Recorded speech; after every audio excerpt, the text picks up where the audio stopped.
Hi, my name is Linda Granfield, and I'd like to tell you a little bit about why I wrote the book In Flanders Fields, the story of the poem by John McCrae. I had recited that poem for many years on Remembrance Day, just plain reciting it, and I suddenly realized I did not know anything about the poem. I did not know who wrote it, I did not know where it was from, I didn't know what year it was written. So I like to look into history, and I put on a detective hat and I look for facts about all those questions I had. And I found out it was written by a Canadian who grew up about an hour from Toronto, who ended up sadly dying in the war. But I thought, why isn't there a book about this? Went to the library. Guess what? No books about it. So I wrote the book. And I had a great deal of fun looking through museums and art stores and different libraries, and eventually came out learning about the First World War. You don't just find out about the man, you have to learn about the war. Why was he there? How did he train to be a doctor? What did a nurse do 100 years ago? That's how the book came out.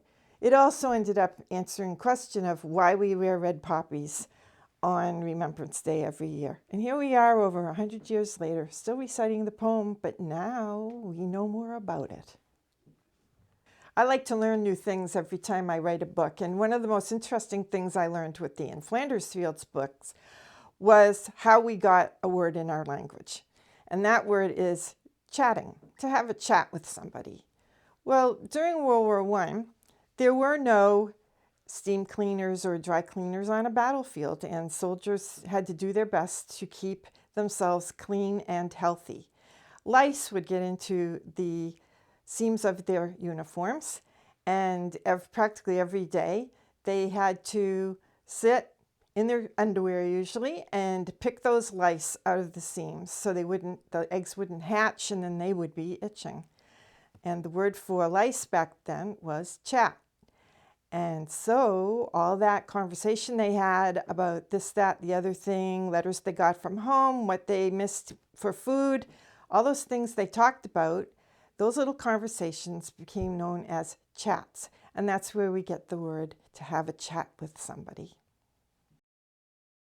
This kind of history book calls for many kinds of illustrations. In fact, that's something my books are rather known for now, is that there is a mix of original art by an artist, in this case Janet Wilson, her sketches and oil paintings, which took a long time to dry, so it took time to make those paintings. And also I had to collect maps. I have to show you where Flanders is, I just can't talk about it.